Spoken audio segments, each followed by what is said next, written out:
Olá, pessoal! Bem-vindos a mais uma aula de exercícios. Aqui hoje a gente vai fazer a parte 3 de termologia na disciplina de física. Para começar, eu trouxe essa questão aqui do Enem de 2009, que ele fala pra gente que durante uma ação de fiscalização em postos de combustíveis, foi encontrado um mecanismo inusitado para enganar o consumidor. Durante o inverno, o responsável por um posto de combustível compra o álcool a 0,50, 50 centavos o litro, a uma temperatura de 5 graus Celsius. Então, essa é a temperatura inicial que ele compra. Depois, para revender o líquido ao motorista, ele instalou um mecanismo na bomba de combustível para aquecê-lo, para que atinja uma temperatura de 35 graus, sendo o litro de álcool revendido a 1,60. Diariamente, o posto compra 20 mil litros de álcool a 5 graus Celsius e o revende.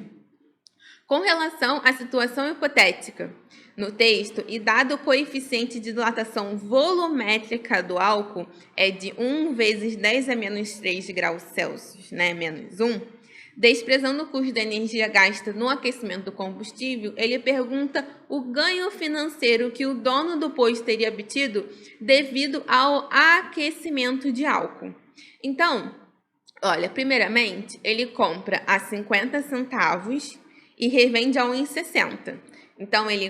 Então, a gente pode descrever que o lucro dele por litro vai ser os 50 centavos menos 1,60 menos os 50 centavos. 1,60 menos 50 centavos. Ou seja, o lucro dele é 1,10 dinheiro por litro, né? Então, isso daqui por litro, reais por litro. E aí, ele fala que ele compra 20 mil litros de álcool diariamente. Então, por dia, se 20 mil litros, ele vende, ele compra 20 mil litros, qual é o valor do lucro dele, Se ele vende em 1 litro, ele tem 1,10 de lucro, Então, esse é o valor do lucro dele por litro. Então, se eu multiplicar aqui, eu vou ter que X é 1,10 vezes 20 mil. Então, vou simplificar essa conta aqui, Passar o 11 para cá. Então, eu tenho que X vai ser 11 vezes 2, 22. E aí, eu vou colocar os outros 3 zerinhos que estão ali. Então, ele ganha, 22 mil reais, o lucro dele, se ele não fizesse nenhuma adulteração naquilo. Só que ele fala que ele compra a 50 centavos o litro e ele revende esse litro, esse álcool, dilatado. Então, se antes ele tinha 5 graus e agora ele tem 35 graus, qual foi a variação de volume que esse álcool sofreu? Então, olha, eu tenho que o ΔV vai ser o V inicial multiplicado pelo coeficiente de dilatação volumétrica e a variação de temperatura. Então, a variação de volume que esse álcool sofreu vai ser o volume inicial, que a gente sabe que é 20 mil, vou colocar 20 vezes 10 a 3. Ele deu pra gente quem é o coeficiente, Então, ele deu pra gente que o coeficiente é isso daqui. Então, 1 vezes 10 a menos 3. E deu pra gente que a temperatura final era 35 graus Celsius e a temperatura inicial era de 5 graus Celsius. Ou seja, a variação de temperatura é igual a 30, Então, olha, posso simplificar o 10 a 3 com 10 a menos 3. Então, eu tenho que a variação de volume foi 2 vezes 3, 6. E eu acrescento os 2 aréns, então foi 600 litros. Então, esse foi o quanto variou o álcool que ele, né, dilatou para vender. Então, quanto que ele ganha com isso? Então, se ele tem 600 litros, né? Então, 600 litros foi o que ele dilatou. Esses 600 litros é o extra, né? Então, esse lucro aqui, 22 mil, é o que ele ganha se ele não fizesse nenhuma falcatrua, né? Se ele não fizesse esse mecanismo aí de enganar. 600 litros é o que ele ganha mais. Então, se a gente vender esses 600 litros pelo valor de 1,60, qual é o valor que ele vai ganhar mais? É o que ele tá pedindo pra gente isso, né? O ganho financeiro desse vendedor do posto. Então, ele tem 600 litros. Eu quero saber quanto ele ganha com isso, sendo que 1 litro ele vende a 1,60. Então, eu tenho Y é igual a 600 vezes 1,60. Então, eu tenho que Y vai ser, simplifiquei aqui, ó. Então, eu tenho que isso vai ser 60 vezes 16. Se eu fizer essa conta aqui no cantinho, eu tenho 6 vezes 6, 36. 6 vezes 6, 6 com mais 3, 9. Então, eu tenho que isso daqui vai ser R$960. Só que isso daqui é a falcatrua de um dia. No nosso enunciado, ele fala pra gente que ele quer após uma semana. Então, agora a gente precisa calcular o valor após uma semana. Então, eu tenho que um dia ele ganha R$960. Então, em 7 dias, né, que é uma semana, quanto que ele vai ganhar? Então, eu tenho que Z vai ser 960 vezes 7. Então, eu vou fazer aqui no cantinho, ó, 96 vezes 7. 7 vezes 6 é igual a 42. Então, 7 vezes 9, 63. Com mais 4, 67. Então, isso daqui vai ser igual a R$6.720. Então, isso é o qual lucro ele ganha fazendo essa falcatrua. Então, é muita coisa que ele ganha mais. E por isso, o nosso resultado é a letra D. A segunda questão do dia fala o seguinte. Uma pessoa, ela abre sua geladeira, verifica o que há dentro e depois fecha a porta dessa geladeira. Em seguida, ela tenta abrir novamente, mas não consegue. Para isso, ela tem que fazer uma força mais intensa. E a dificuldade extra para reabrir a geladeira ocorre por quê? Então, vamos lá. Quando a gente abre a geladeira, vai ocorrer trocas de calor do meio interno com o meio externo. E acaba que a temperatura lá dentro vai ficar um pouquinho mais baixa, né, do que ela estava antes, né, porque vai ocorrer uma entrada de calor na geladeira, né, por causa dessa troca. Quando isso ocorre, então, eu tenho a geladeira, a temperatura abaixou lá dentro, né, então eu tenho uma temperatura diminuindo. E aí, eu tenho uma temperatura aumentando, né? Acabei de falar isso, aumentou porque entrou calor lá dentro.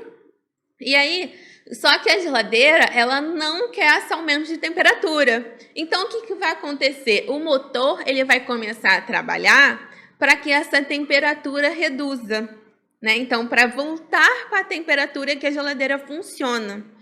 Com isso, a gente tem o volume ali confinado de ar. Então, o volume não muda. A temperatura está diminuindo. Então, olha, eu vou ter que Potó é igual a PT, né? Tenho isso daqui. A temperatura está diminuindo. Para eu equilibrar, continuar com esta equação equilibrada, eu, consequentemente, preciso diminuir a minha pressão para que isso ocorra. Então, se eu tenho uma pressão menor do que a pressão externa, eu preciso fazer uma força maior para superar essa diferença de pressão. Então, por isso que eu tenho essa dificuldade, né? Todo mundo já aconteceu isso, essa dificuldade de abrir a geladeira logo depois que a gente fecha. Tem que esperar um tempinho, que aí ali vai entrar em equilíbrio, né? A temperatura vai diminuir e aí a pressão vai ser estabilizada. Com isso, a resposta da nossa questão é a letra D, que a pressão no interior da geladeira está menor do que a pressão no exterior. Então, a gente precisa desse extra, desse a mais. Tudo bem?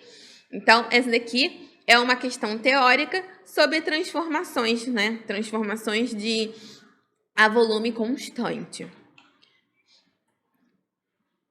A nossa terceira questão, também uma questão do Enem, ela fala pra gente de um sistema de um pistão contendo um gás mostrado na figura. Então, aqui dentro, ó, eu tenho um gás e aí eu tenho que na extremidade superior do êmbolo, ele pode se movimentar e eu tenho um objeto em cima dele.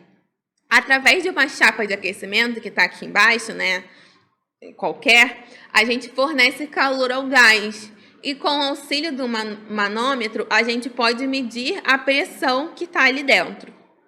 A partir de diferentes valores de calor fornecido, considerando o sistema como hermético, ou seja, não há trocas de calor além da chapa de aquecimento, o objeto elevou-se em valores de ΔH, como mostrado no gráfico. Foram estudados separadamente as quantidades equimulares dos dois diferentes gases, denominados M, então eu tenho uma curva para M e tenho outra curva para V. E ele pede para a gente qual é a diferença desse comportamento dos gases no experimento decorre do fato de que o gás M, em relação ao V, apresentar... Então, olha só, imagina aqui, aqui, ó, vou traçar uma linha qualquer. Então, eu forneci um valor X de calor igual para V e para M, né? Foi exatamente igual. Só que M, ele aumentou o seu volume mais, né? Porque já que o ΔH variou mais, ele aumentou, ele expandiu mais, né? Enquanto V expandiu menos. Então, essa é a diferença entre esses dois gases. Enquanto um precisa de mais calor para aumentar, o outro vai precisar de menos calor para aumentar o seu volume.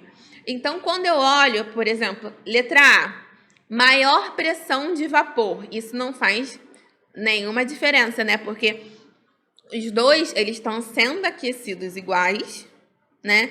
E aí, a gente não tem como inferir nada sobre isso. Menor massa molecular, também não tem como a gente falar que isso altera. Aí, maior compressibilidade. Compressibilidade é quanto aqueles, né, conseguem ser comprimidos. Também não está falando muito sobre isso. Menor energia de ativação, também isso não está nada relacionado. Quando a gente chega aí, ó, na menor capacidade calorífica, aí sim, a gente começou agora a falar um pouco mais, né, da termodinâmica. O que acontece? O que é a capacidade calorífica que a gente viu? A capacidade calorífica é quanto aquele material consegue receber de calor para que a sua temperatura varie. Então, quanto maior calor, por exemplo, quanto maior a capacidade térmica de um corpo, menos ele vai variar essa temperatura, sabe? Então, assim, imagina, são reservatórios, né? Então, por exemplo, uma piscina. Uma piscina, ela tem uma capacidade calorífica enorme, porque para a gente mudar a temperatura de uma piscina, a gente vai precisar dar muito calor para ela. Mas se eu, sei lá, pegar uma bolinha de ferro, ela vai esquentar muito mais rápido. Então, ali eu tenho uma menor capacidade calorífica. Só que o corpo, ele tem, de novo, né, quando a gente fala de transformação, a pressão vai praticamente se manter constante, né? Porque é por isso que está variando o volume. Então, eu vou ter um VT, um VOTO. Então, se eu tenho que um corpo que tem uma menor capacidade calorífica Se ele recebe uma quantidade de calor, ele vai variar muito mais rápido a sua temperatura. Então, quem tem a menor capacidade calorífica aumenta muito a temperatura, consequentemente vai aumentar muito o seu volume. Já o outro, né, que tem uma maior capacidade calorífica, ele vai ser quase um reservatório, ele vai receber bastante calor e não vai variar tanto a sua temperatura e, consequentemente, não vai variar tanto o seu volume. Então, por isso que a resposta dessa questão é a letra E, porque os dois, eles possuem uma capacidade de armazenar calor, e aí um vai variar mais a sua temperatura, outro vai variar menos a sua temperatura, fazendo com que o volume também varie diferente do M para o V. Tudo bem, pessoal? Essas aqui são as 3 questões da parte 3 que eu selecionei para vocês. Muito obrigada pela atenção, bons estudos e até a próxima aula.